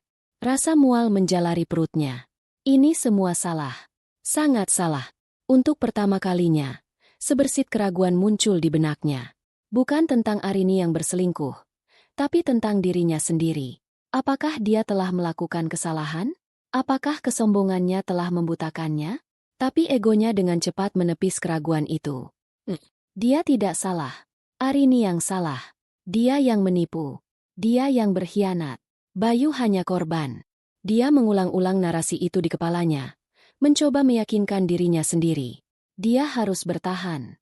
Dia harus menunjukkan pada Arini, dan pada siapapun pria kaya di belakangnya, bahwa dia tidak hancur. Dia adalah Direktur Bayu Aditama. Dia akan bangkit. Dia akan menjadi lebih sukses, lebih kaya. Dia akan membuat Arini menyesal telah meninggalkannya. Dengan pikiran itu, dia mencoba untuk kembali bekerja. Membuka laptopnya, membaca laporan-laporan. Tapi kata-kata dan angka di layar seolah menari-nari tanpa makna. Bayang-bayang rumah kosong dan tatapan dingin Arini terus menghantuinya. Dia merasa seperti seorang raja yang semalam berpesta di istananya, namun pagi harinya terbangun di gubuk reot, tanpa mengerti bagaimana semua itu bisa terjadi. Kebingungan adalah penjara barunya, dan dia tidak tahu di mana harus mencari kuncinya. 2 minggu berlalu seperti dalam kabut bagi Bayu. Dia berhasil menyewa sebuah apartemen studio kecil yang pengap, menghabiskan sebagian besar sisa uang di rekeningnya untuk deposit. Setiap pagi, dia berangkat dari apartemen sempit itu, mengendarai mobil tuanya, dan tiba di kantor dengan mengenakan topeng direktur yang sempurna. Dia tersenyum, memberi perintah, memimpin rapat, seolah-olah dunianya tidak sedang runtuh. Dia berhasil menangkis pertanyaan-pertanyaan dari rekan kerjanya dengan serangkaian kebohongan yang rapi. Rumahnya sedang direnovasi besar-besaran, jadi dia dan Arini tinggal terpisah untuk sementara. Mobil sportnya sedang dimodifikasi di luar negeri, pesanan khusus. Arini sedang sibuk mengurus bisnis keluarganya di luar kota. Kebohongan-kebohongan itu terdengar masuk akal di permukaan, dan orang-orang, karena sibuk dengan urusan mereka sendiri, tidak terlalu mempertanyakannya. Hubungannya dengan Claudia juga terus berlanjut, meskipun kini terasa seperti beban. Setiap ajakan makan malam di restoran mewah terasa seperti todongan senjata di kepalanya. Dia harus terus-menerus memutar otak mencari cara membayar tagihan tanpa terlihat kerepotan. Dia bahkan terpaksa menjual beberapa jam tangan bermerek yang dulu dibelinya dengan kartu kredit Arini untuk mendapatkan uang tunai. Dia merasa seperti penipu ulung, dan setiap saat dia takut kedoknya akan terbongkar. Pikirannya tentang Arini masih berkecamuk. Teori tentang selingkuhan kaya raya masih menjadi pegangan utamanya. Itu satu-satunya hal yang menjaga egonya tetap utuh. Dia membayangkan Arini hidup mewah bersama pria tua kaya, menertawakannya dari kejauhan. Rasa marah dan keinginan untuk balas dendam menjadi bahan bakarnya untuk bertahan. Dia bertekad untuk menjadi sangat sukses sehingga Arini dan selingkuhannya akan terlihat seperti debu di hadapannya. Suatu Senin pagi, sebuah undangan resmi mendarat di mejanya. Undangan elektronik berlambang Nusantara Group, ditujukan kepada seluruh dewan direksi dan manajer senior. Isinya adalah panggilan untuk menghadiri rapat umum pemegang saham luar biasa atau RUPSLB, yang akan diadakan hari Jumat. Agenda utamanya ada 2, pemaparan strategi pemasaran kuartal berikutnya oleh Direktur Pemasaran baru, dan pengenalan resmi pemilik mayoritas saham Nusantara Group. Jantung Bayu berdebar kencang saat membacanya. Ini adalah kesempatannya. Kesempatan emas untuk bersinar. Selama ini, pemilik utama perusahaan adalah sosok yang sangat misterius. Tidak ada yang pernah bertemu langsung dengannya. Semua komunikasi dilakukan melalui firma hukum Tirtayasa O Partners. Desas-desus mengatakan pemiliknya adalah seorang konglomerat tua yang sangat tertutup. Jika Bayu bisa memberikan presentasi yang memukau di hadapan sang pemilik, posisinya akan aman, bahkan mungkin bisa naik lebih tinggi. Ini adalah panggung yang dia butuhkan untuk membuktikan nilainya, untuk menunjukkan kepada semua orang, dan terutama pada dirinya sendiri, bahwa dia pantas berada di posisinya. 4 hari berikutnya, dia bekerja seperti orang gila. Dia mencurahkan seluruh tenaga dan pikirannya untuk menyiapkan materi presentasi. Dia menyewa seorang desainer profesional untuk membuat slidenya terlihat mengesankan. Dia berlatih di depan cermin di apartemennya yang sempit, mengulang-ulang kalimatnya hingga terdengar meyakinkan dan berwibawa. Dia membayangkan tatapan kagum dari para direktur lain dan anggukan setuju dari sang pemilik misterius. Ini akan menjadi momen pembuktiannya. Hari Jumat pun tiba. Bayu mengenakan setelan termahalnya, yang ironisnya adalah salah satu setelan terakhir yang masih tersisa dari kehidupan lamanya. Dia menyemir sepatunya hingga berkilat. Dia menata rambutnya dengan sempurna. Saat bercermin, dia melihat sosok Direktur Bayu Aditama yang dia inginkan. Sukses, percaya diri, dan tak terkalahkan. Dia merasa siap. Ruang rapat Dewan Direksi terletak di lantai tertinggi gedung Nusantara Group. Ruangan itu besar dan megah, dengan meja kayu panjang mengkilap di tengahnya dan jendela-jendela raksasa yang menyuguhkan pemandangan kota. Saat Bayu masuk, beberapa direktur lain sudah hadir. Mereka saling menyapa, berbincang ringan, namun ada ketegangan yang terasa di udara. Semua orang penasaran dengan sosok sang pemilik. Bayu mengambil tempat duduknya, meletakkan laptop dan catatannya di meja dengan rapi. Dia mengedarkan pandangan ke sekeliling ruangan. Ada direktur keuangan yang galak, direktur operasional yang pendiam, dan beberapa komisaris yang sudah berumur. Lalu, matanya menangkap sosok Pak Tirtayasa yang berdiri di sudut ruangan, berbicara dengan salah satu asistennya, pengacara Arini. Bayu merasakan sedikit sengatan kebencian, tapi dia cepat-cepat menepisnya. Firma hukum itu memang sudah lama menjadi perwakilan perusahaan, jauh sebelum masalah pribadinya. Ini hanya kebetulan. Tepat pukul 10 pagi, pintu utama ruang rapat terbuka. Semua perbincangan berhenti. Semua mata tertuju ke arah pintu, menanti kedatangan sang tokoh utama. Seorang asisten masuk terlebih dahulu, diikuti oleh Pak Tirtayasa. Lalu, sesosok figur melangkah masuk ke dalam ruangan. Dunia Bayu berhenti berputar. Napasnya tercekat di tenggorokan. Jantungnya seakan berhenti berdetak. Matanya melebar tak percaya, menatap sosok yang baru saja masuk. Itu Arini. Tapi ini bukan Arini yang dia kenal. Ini bukan istri sederhana berkaus oblong yang dia tinggalkan. Wanita yang berdiri di ambang pintu itu adalah orang yang sama sekali berbeda. Arini mengenakan sebuah blazer berwarna biru tua yang dipotong dengan sempurna, dipadukan dengan celana panjang berwarna senada yang menonjolkan postur tubuhnya yang jenjang. Rambutnya yang biasa diikat seadanya kini ditata dalam sanggul modern yang elegan. Riasan wajahnya tipis namun tegas, menonjolkan sorot matanya yang tajam dan bibirnya yang memancarkan keyakinan. Dia berjalan masuk ke dalam ruangan dengan langkah yang mantap dan penuh wibawa. Setiap gerakannya memancarkan aura kekuasaan yang tak terbantahkan. Dia tidak terlihat canggung atau takut. Dia terlihat seperti seorang ratu yang memasuki istananya sendiri. Bayu hanya bisa duduk mematung, mulutnya sedikit terbuka. Otaknya mencoba memproses informasi yang mustahil ini. Arini? Di sini? Sebagai apa? Semua teori tentang selingkuhan kaya raya hancur berkeping-keping dalam sekejap. Semua potongan puzzle yang membingungkannya selama 2 minggu terakhir. Rumah, mobil, pengacara, uang, tiba-tiba menyatu membentuk sebuah gambar yang mengerikan. Sebuah kebenaran yang tidak pernah terlintas sedikit pun di benaknya yang paling liar. Para direktur dan komisaris lain juga tampak terkejut dan bingung, berbisik-bisik satu sama lain. Mereka mungkin mengenali Arini sebagai istri Bayu dari beberapa acara perusahaan, dan kehadirannya di sini sama sekali tidak masuk akal bagi mereka. Arini Wulandari. Nama itu menggema di kepalanya. Nama yang sama dengan pendiri perusahaan ini, almarhum Bapak Adnan Wulandari. Pria yang fotonya terpajang di lobi utama. Pria yang selalu dia kagumi sebagai legenda bisnis. Tidak mungkin. Ini tidak mungkin. Bayu menatap Arini, mencari jejak kebohongan di matanya. Tapi yang dia temukan hanyalah ketenangan yang dingin.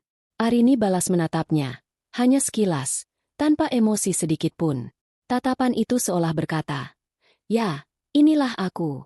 Terkejut. Lalu, Arini mengalihkan pandangannya ke seluruh ruangan, tersenyum tipis pada para anggota dewan yang masih terpana.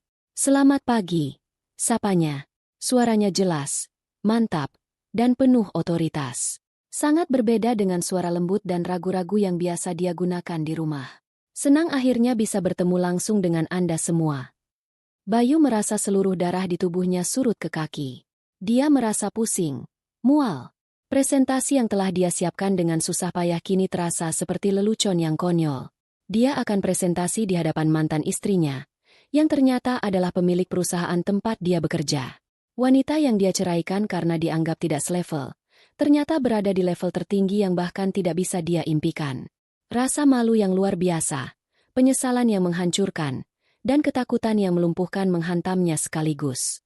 Dia ingin menghilang. Dia ingin bumi terbelah dan menelannya hidup-hidup. Topengnya telah hancur. Kebohongannya telah terbongkar. Dan dia sadar, dia tidak hanya akan kehilangan jabatannya. Dia akan kehilangan segalanya. Arini tidak membuang waktu. Setelah sapaan singkatnya, dia langsung mengambil alih kendali rapat dengan kemahiran yang mengejutkan semua orang, terutama Bayu. Dia berjalan dengan tenang menuju kursi utama di ujung meja. Kursi yang selama ini selalu dikosongkan dalam setiap rapat dewan sebagai simbol penghormatan kepada pemilik yang tak terlihat. Hari ini, kursi itu telah menemukan pemiliknya. "Silakan duduk, Bapak dan Ibu," katanya. Dan semua orang yang tadinya masih setengah berdiri karena terkejut, segera duduk dengan canggung. Bayu menundukkan kepalanya. Tidak berani menatap Arini. Dia berharap bisa menjadi tidak terlihat. Dia bisa merasakan tatapan penasaran dari direktur-direktur lain ke arahnya.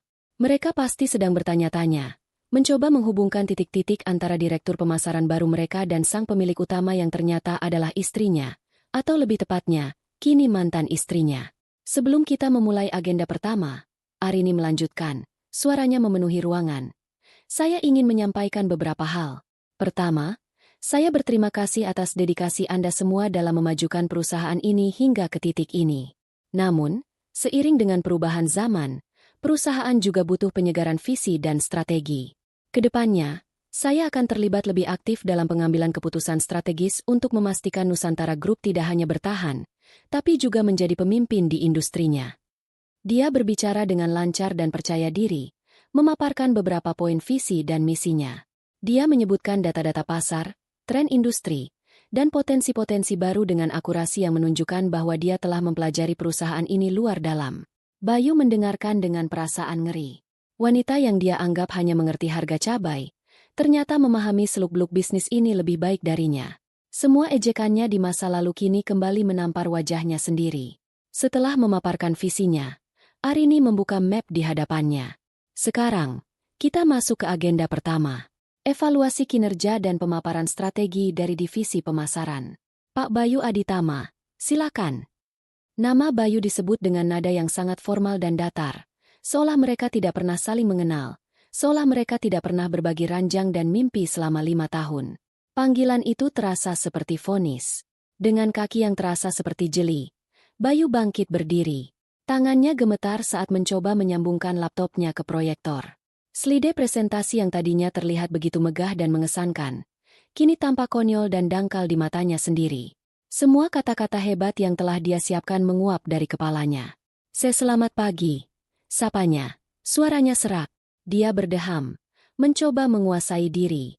Saya Bayu Aditama, Direktur Pemasaran. Hari ini saya akan memaparkan. Dia mulai berbicara, membacakan slidenya dengan suara monoton. Semangat dan apinya telah padam total. Dia merasa seperti seorang pesakitan yang sedang membacakan pembelaan terakhirnya yang sia-sia di hadapan Hakim Agung. Dia tidak berani menatap Arini. Matanya hanya terpaku pada layar proyektor. Setelah sekitar 15 menit yang terasa seperti selamanya, dia akhirnya selesai. Dia berdiri canggung di depan. Demikian pemaparan dari saya. Terima kasih. Arini menatapnya sejenak. Wajahnya tidak menunjukkan emosi apapun. Lalu, dia menoleh ke arah Direktur Keuangan. Pak Hendra, bisakah Anda tampilkan laporan anggaran dan realisasi biaya promosi divisi pemasaran selama 2 bulan terakhir? Pak Hendra, pria parubaya yang terkenal teliti dan galak itu, mengangguk. Sebuah tabel angka yang rumit muncul di layar, menggantikan slide indah milik Bayu. Terima kasih, kata Arini. Jarinya menunjuk ke sebuah baris angka yang ditandai merah. Bisa kita lihat di sini, ada pembengkakan biaya promosi sebesar 30% dari anggaran yang disetujui. Pak Bayu, bisakah Anda jelaskan alokasi dana untuk kampanye Gempita Nusantara yang menelan biaya hampir 2 miliar rupiah ini? Apa dasar pemikirannya dan bagaimana proyeksi return on investment-nya? Pertanyaan itu tajam dan langsung ke intinya. Bayu menelan ludah. Kampanye itu adalah proyek mercusuarnya. Proyek yang dia gagas sendiri untuk menunjukkan kehebatannya. Dia menyetujuinya berdasarkan intuisinya, tanpa riset pasar yang mendalam, karena dia ingin segera membuat gebrakan. Itu adalah kampanye untuk meningkatkan brand awareness. Bu, jawab Bayu terbata-bata. Efeknya jangka panjang, tidak bisa diukur secara instan. Saya mengerti konsep brand awareness, Pak Bayu, sahut Arini dingin. Tapi 2 miliar rupiah bukanlah uang yang sedikit. Tim riset internal kita tidak pernah merekomendasikan kampanye sebesar ini untuk target pasar yang Anda tuju. Data kami menunjukkan kampanye ini tidak efektif dan salah sasaran. Ini bukan investasi, ini pembakaran uang. Benarkah begitu, Pak Hendra? Pak Hendra mengangguk tegas. Benar, Bu. Roy-nya negatif. Wajah Bayu semakin pucat. Dia tidak tahu Arini memiliki akses ke data internal sedetail itu. Dia pikir dia bisa mengelabui semua orang dengan istilah-istilah pemasaran yang canggih. Arini membuka lembar berikutnya di dalam mapnya. Poin kedua, ada beberapa laporan keluhan dari klien-klien loyal kita. Mereka mengeluhkan arogansi dan janji-janji yang tidak realistis dari pimpinan pemasaran yang baru. Salah satu klien terbesar kita bahkan mengancam akan memutus kontrak karena merasa tidak dihargai. Ini bukan cara Nusantara Group berbisnis. Kita membangun perusahaan ini di atas kepercayaan, bukan kesombongan. Setiap kalimat Arini adalah sebuah paku yang ditancapkan ke peti mati karir Bayu. Dia tidak menyerangnya secara pribadi. Dia tidak mengungkit masalah rumah tangga mereka. Dia menghancurkannya secara profesional, menggunakan fakta, data, dan logika bisnis yang tak terbantahkan. Itu jauh lebih brutal dan memalukan. Setelah memaparkan beberapa kegagalan fatal lainnya, Arini bersandar di kursinya. Dia menatap lurus ke arah Bayu, yang kini hanya bisa menunduk pasrah. Nusantara Group membutuhkan pemimpin yang tidak hanya ambisius, tapi juga bijaksana. Pemimpin yang mengambil keputusan berdasarkan data, bukan ego. Pemimpin yang menghargai klien dan timnya, bukan merendahkan mereka. Dia berhenti sejenak, membiarkan kata-katanya meresap. Ruangan itu sunyi senyap. Para direktur lain hanya bisa menatap tegang, tidak berani bersuara. Berdasarkan evaluasi kinerja yang sangat tidak memuaskan, serta kebijakan-kebijakan yang terbukti merugikan perusahaan, Arini melanjutkan dengan suara yang tenang namun final, maka dengan berat hati, Dewan Komisaris memutuskan untuk memberhentikan Bapak Bayu Aditama dari jabatannya sebagai Direktur Pemasaran, efektif sejak saat ini juga. Kata-kata itu seperti hantaman palu godam. Selesai. Semuanya sudah selesai. Bayu mengangkat kepalanya, menatap Arini dengan tatapan putus asa.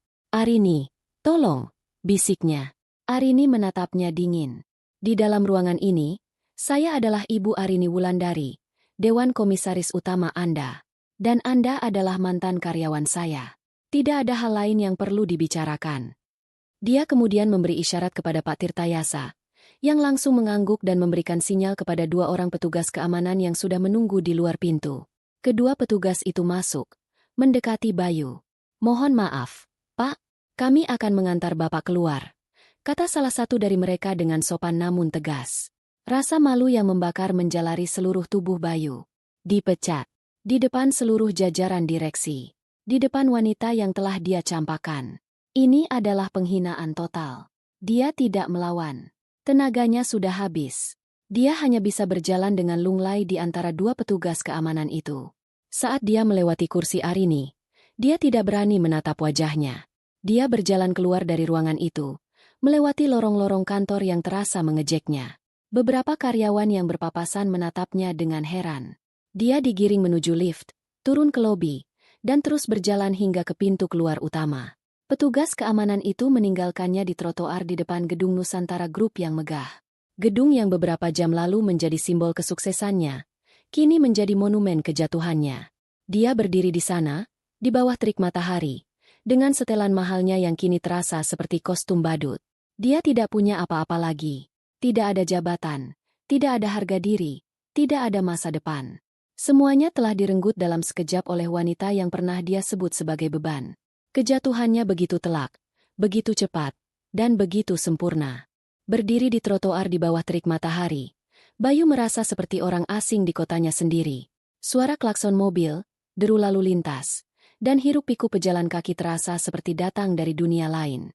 Dunianya sendiri telah menyusut menjadi sebuah ruang hampa yang dipenuhi rasa malu dan penyesalan yang menyesakkan. Dia bahkan tidak tahu berapa lama dia berdiri mematung di sana sebelum akhirnya kesadarannya kembali. Dia harus pergi dari tempat ini. Setiap detik dia berada di depan gedung Nusantara Group. Dia merasa seperti ada ribuan mata yang menatap dan menilainya.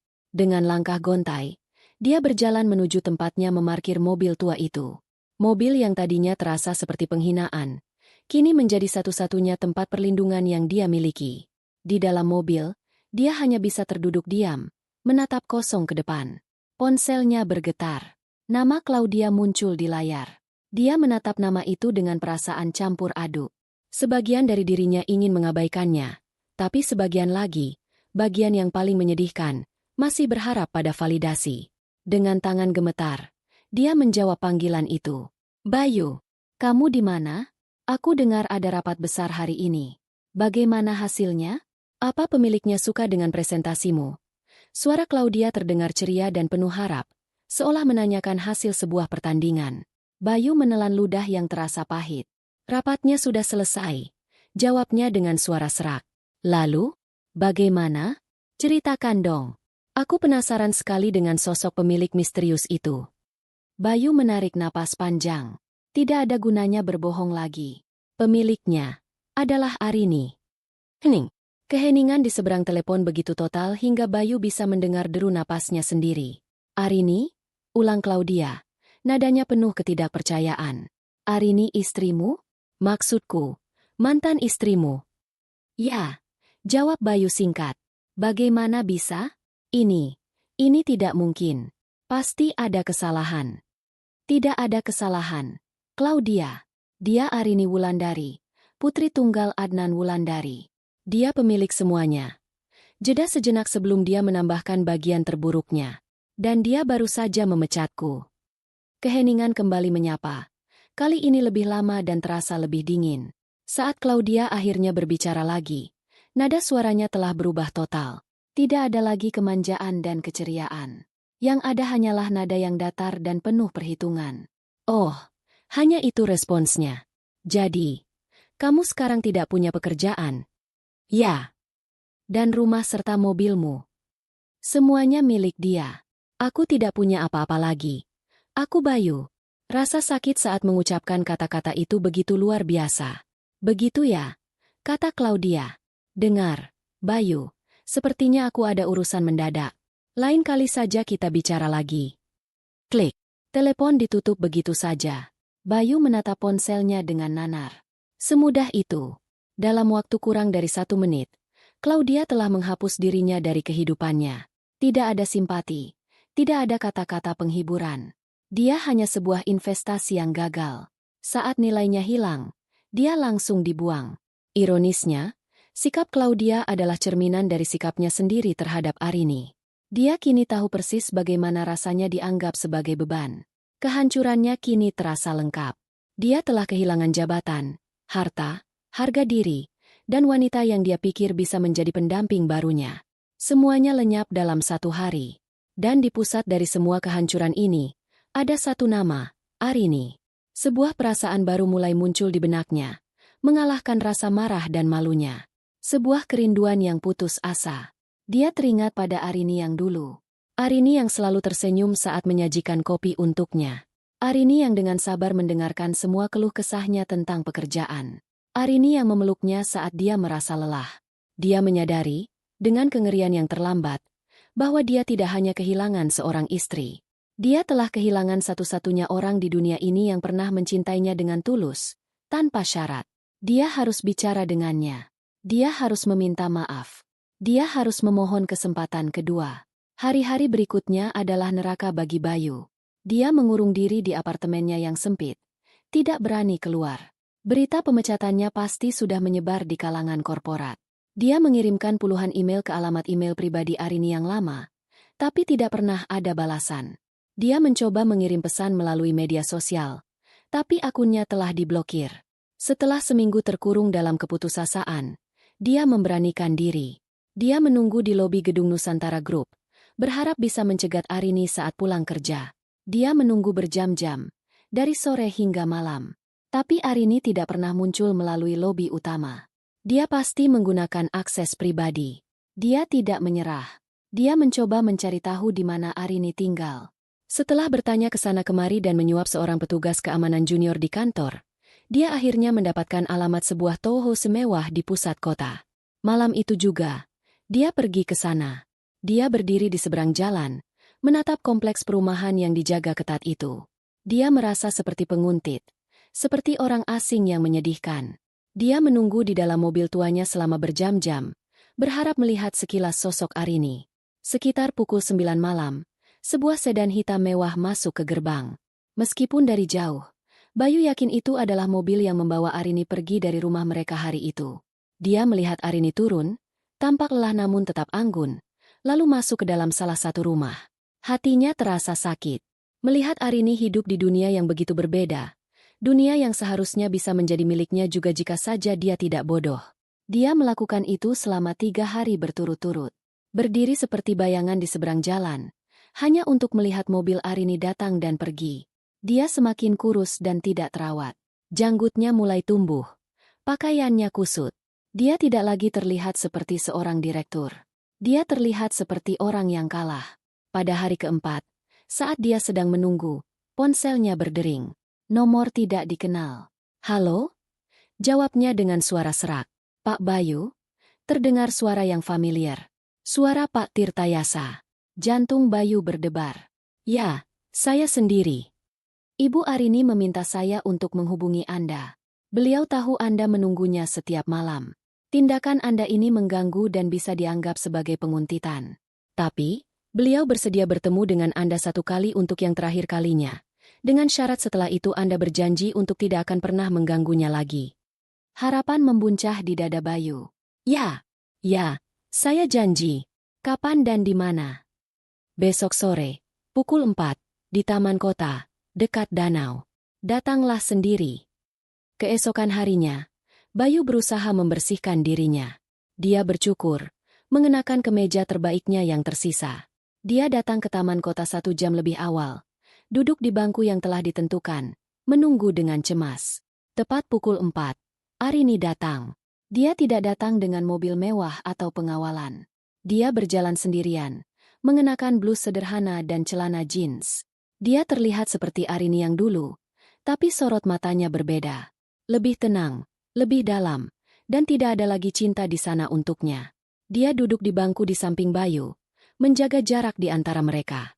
Arini, Bayu memulai, suaranya bergetar. Terima kasih sudah mau bertemu denganku. Arini hanya mengangguk, menatap lurus ke arah danau. Aku minta maaf, lanjut Bayu. Kata-kata itu keluar dengan susah payah. Aku minta maaf atas segalanya. Aku tahu aku salah. Aku buta. Aku sombong. Aku telah menyakitimu dengan cara yang paling buruk. Aku menyesal, Arini. Aku sangat-sangat menyesal. Air mata mulai menggenang di pelupuk matanya. Ini bukan akting. Ini adalah penyesalan yang tulus, yang lahir dari kehancuran total. Aku kehilangan segalanya, Rin, dan aku pantas mendapatkannya. Tapi kehilanganmu adalah hal yang paling menyakitkan. Aku sadar sekarang, kebahagiaan sejati itu bukan jabatan atau uang. Kebahagiaan itu adalah saat aku pulang ke rumah dan melihat senyummu. Saat aku minum kopi buatanmu di pagi hari. Aku bodoh telah membuang semua itu. Dia menatap Arini, berharap melihat sedikit kelembutan di wajahnya. Tapi wajah Arini tetap tenang. Kenapa kamu baru menyadarinya sekarang, Bayu? Tanya Arini pelan. Suaranya tidak menghakimi, hanya sebuah pertanyaan tulus. Kenapa kamu baru sadar setelah semuanya hilang? Karena aku bodoh. Aku dibutakan oleh keserakahan. Serunya putus asa. Tapi aku sudah belajar dari kesalahanku. Aku bersumpah. Beri aku satu kesempatan lagi. Arini, kita bisa mulai dari awal. Aku tidak peduli dengan harta atau jabatan. Aku hanya mau kamu. Aku akan bekerja serabutan. Aku akan melakukan apa saja, asalkan aku bisa bersamamu lagi. Dia beringsut mendekat, mencoba meraih tangan Arini.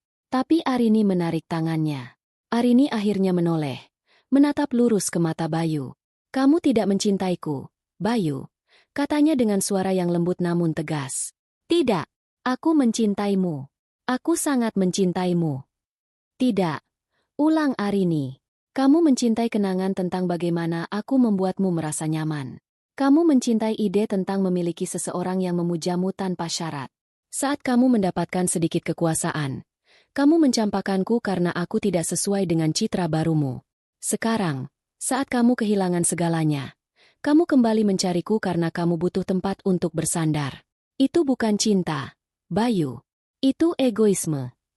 Kata-kata Arini menusuk tepat di jantungnya, karena dia tahu itu benar. Aku datang ke sini bukan untuk mendengar penyesalanmu, lanjut Arini. Aku datang untuk menutup bab ini dengan benar. Aku memaafkanmu, Bayu, bukan untukmu, tapi untuk diriku sendiri. Aku tidak mau membawa kebencian di hatiku. Tapi memaafkan bukan berarti melupakan, dan jelas bukan berarti kembali. Pintu itu sudah tertutup selamanya. Kamu telah menunjukkan warna aslimu saat diuji. Dan aku tidak akan pernah mempertaruhkan hatiku lagi untuk hal yang sama. Aku harap kamu benar-benar belajar dari ini. Bukan hanya karena kamu kehilangan segalanya, tapi karena kamu sadar bahwa menghargai orang lain adalah hal yang paling utama. Belajarlah untuk menghargai dirimu sendiri dengan menjadi orang yang lebih baik. Arini berdiri. Selamat tinggal, Bayu. Semoga kamu menemukan jalanmu. Setelah mengatakan itu, dia berbalik dan berjalan pergi, tanpa menoleh lagi. Bayu hanya bisa menatap punggungnya yang semakin menjauh. Setiap langkah Arini terasa seperti pintu yang ditutup di depan wajahnya. Dia tidak mengejarnya. Dia tahu itu sia-sia. Dia telah mendapatkan jawaban finalnya. Penyesalannya memang datang. Tapi seperti yang sering terjadi dalam hidup, penyesalan itu datang sangat terlambat. Dia kini sendirian, di tengah taman yang ramai, dengan puing-puing kehidupannya yang harus dia pungut satu persatu. Angin sore berembus pelan, menerbangkan beberapa helai rambut Arini saat dia berdiri di balkon kantornya. Dari lantai 45, pemandangan kota Jakarta terhampar seperti permadani cahaya yang berkilauan. Gedung-gedung pencakar langit menjulang gagah, dan di bawah sana, untaian lampu kendaraan bergerak perlahan, menandakan kehidupan kota yang tak pernah tidur. Dulu, pemandangan ini mungkin akan membuatnya merasa kecil dan sendirian. Tapi sekarang, dia merasakannya sebagai bagian dari dirinya. Kota ini adalah medannya, dan gedung tempatnya berdiri adalah pusat kerajaannya. Setahun telah berlalu sejak hari yang menentukan itu. Setahun yang penuh tantangan, kerja keras, dan penemuan diri. Mengambil alih kemudi Nusantara Group secara langsung bukanlah hal yang mudah. Ada keraguan dari beberapa pihak internal yang masih memandangnya sebelah mata. Tapi Arini membuktikan mereka semua salah. Dia bukan tipe pemimpin yang hanya duduk di singgasananya dan memberi perintah. Dia turun langsung ke lapangan. Dia mempelajari setiap divisi, mendengarkan masukan dari karyawan di semua level, dan membuat keputusan-keputusan berani yang didasarkan pada data dan intuisi bisnisnya yang tajam. Di bawah kepemimpinannya, Nusantara Group tidak hanya pulih, tapi juga melesat. Dia meluncurkan beberapa lini produk baru yang inovatif, melakukan ekspansi ke pasar digital dengan agresif, dan membangun budaya kerja yang lebih transparan dan kolaboratif. Dia menjadi sosok yang dihormati di dunia bisnis. Majalah-majalah ekonomi mulai menulis tentangnya, menjulukinya Sang Ratu Baru Nusantara. Dia sering diundang menjadi pembicara di berbagai seminar, berbagi pengalamannya sebagai seorang pemimpin wanita. Dia tidak pernah menceritakan kisah pribadinya dengan Bayu. Dia hanya fokus pada pelajaran bisnis dan kepemimpinan. Masa lalunya adalah miliknya sendiri, sebuah luka yang telah sembuh dan menjadi sumber kekuatan, bukan untuk konsumsi publik. Kantornya tidak lagi terasa dingin dan formal. Dia mengubah desainnya menjadi lebih hangat dan personal. Ada sudut baca dengan sofa yang nyaman, dinding yang dihiasi karya seni kontemporer, dan tentu saja, beberapa pot bunga melati di dekat jendela, menebarkan aroma yang selalu mengingatkannya akan ketenangan. Pintu ruangannya diketuk pelan. "Masuk," katanya tanpa berbalik. Pak Tirtayasa masuk, membawa sebuah tablet di tangannya. "Sore, Bu Arini. Maaf mengganggu." "Tidak apa-apa, Pak. Ada apa?" Arini berbalik, tersenyum pada pengacara setia keluarganya itu. Pak Tirta kini menjadi salah satu penasihat utamanya. "Hanya laporan rutin, Bu. Proyek properti kita di Bali sudah mencapai tahap akhir pembebasan lahan. Semuanya berjalan lancar. Dan proposal akuisisi perusahaan startup teknologi yang Ibu incar kemarin sudah kita ajukan. Respons awal mereka sangat positif." "Syukurlah. Terima kasih untuk kerja kerasnya, Pak," kata Arini tulus. Pak Tirta mengangguk. Ada sedikit keraguan di wajahnya sebelum dia melanjutkan. "Dan, ada satu informasi kecil lagi, Bu. Mungkin tidak penting, tapi saya rasa Ibu perlu tahu." "Ya."